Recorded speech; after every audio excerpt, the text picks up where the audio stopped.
বিসমিল্লাহির রহমানির রহিম। আমি শিকদার মোহাম্মদ বদিউজ্জামান। আমি সাইপ্রাস প্রবাসী। আমি গত জানুয়ারি 9 তারিখে আমি বাংলাদেশে আসি। বাংলাদেশে আসার পরে আমার স্ত্রীর সাথে দেখা করি। দেখা করার তাৎক্ষণিকভাবে সে আমাকে বলে যে আমার কাছে আসতে পারবা না। আমাকে অনেক ধাক্কাধাক্কি করে। তারপরে ছেলে মেয়ে ছিল, ছেলে মেয়ের সামনে বলে যে আসতে পারবে না কেন, আসতে পারবে না। যাই হোক, আমি এক পর্যায়ে আমার বাসায় চলে আসি।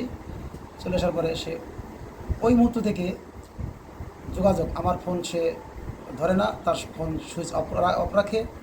পরে জানতে পারলাম যে আমি আগেও জানি যে সে একাধিক পরকীয়ায় লিপ্ত থাকার পরে আমি হুট করে চলে আসি।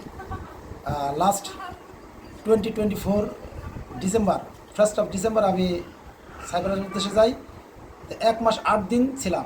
যখন আমি পুরোপুরি জানলাম ছেলেমেয়ের কাছে যে আম্মু এরকম একাধিক পরকীয়া করে, অনেক ছেলেদের নিয়ে বাসায় ভর্তি করে, রাত্রি যাপন করে, এক পর্যায়ে আমি চলে আসি।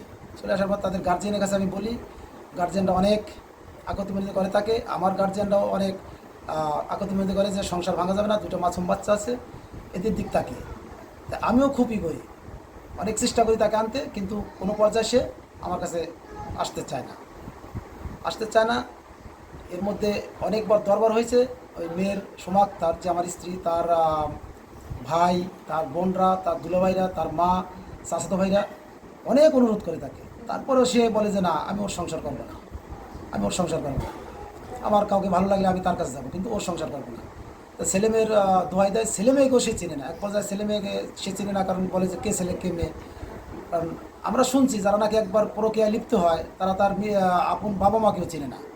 আর তো আমি স্বামী বা ছেলে মেয়ে যার পেটের সন্তান, ওর পেটেই হয়েছে, 9 মাস 9.5 মাস গর্ভধারণ করছে, ওদেরকেও সে চিনে না। পরকীয়া এমন একটা জিনিস, ক্যান্সার চাইতেও খারাপ। যাই হোক, আজকে এক পর্যায়ে ওর সাথে কথা হয়, দেখা হয়। আমি বলি চলো আমার বাড়িতে চলো। শেষবারের মতো অনুরোধ করি। ছেলে মেয়ের সাথে ছিল, ছেলে মেয়ে ওকে সাথে করে নিয়ে আসে। তারপর ছেলে মেয়েকে প্রত্যাখ্যান করে, আমাকে অনেক গালাগালি এই সেই করে যে আমি তোর সংসার করব না, ছেলে মেয়ে যে আমি চিনি না। তাই হোক, এক পর্যায়ে সে বলে যে আমি তোকে ডিভোর্স দেবো। তা যদি এত অনুরোধ করার পরেও বলে যে তোর কাছে গেলে আমার লাশ পাবি। আমি এখানে, তার মা সাথে ছিল, এই সোমাক তার মা সোমার সাথে ছিল।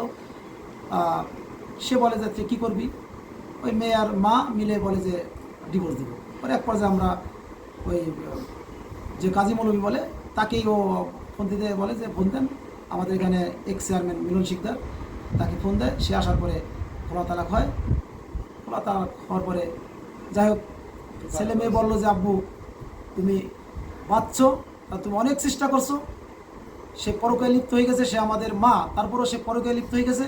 সে পরকীয়ায় আসক্ত, সে কখনো তোমার সংসার করবে না। সে যদি সংসার করতো, আমাদের দিক থেকে বিশেষ করে তার সংসারে আসা উচিত ছিল। তুমি অনেক ছাড় দিচ্ছ তাকে। সে একাধিক পরকীয়া করার পরেও তুমি তাকে আনতে চাইছো শুধু আমাদের জন্য। তারপরে সে যখন থাকবে না, ঠিক আছে, সে ডিসিশনে সে ডিভোর্স দেবে, তোমাকে খোলা তালাক দেবে। দেখ, তারপরে আমি একটা চিন্তা করি, ডিসিশন নেই যে কী করা যায়। আমার তো একটু পাক পবিত্র হইতে হবে। ছেলে মেয়ে বলে যে আব্বু তুমি দুধ দিয়ে গোসল করো। এক পর্যায়ে ছেলে মেয়ে আমাকে দুধ দিয়ে গোসল করে দেয়, এবং গ্রামের ভাতিজারা, সমবয়সী ভাইরা, মুরব্বীরা সবাই বলে যে তুমি দুধ দিয়ে গোসল করো। পরে এক পর্যায়ে আমি দুধ দিয়ে গোসল করি।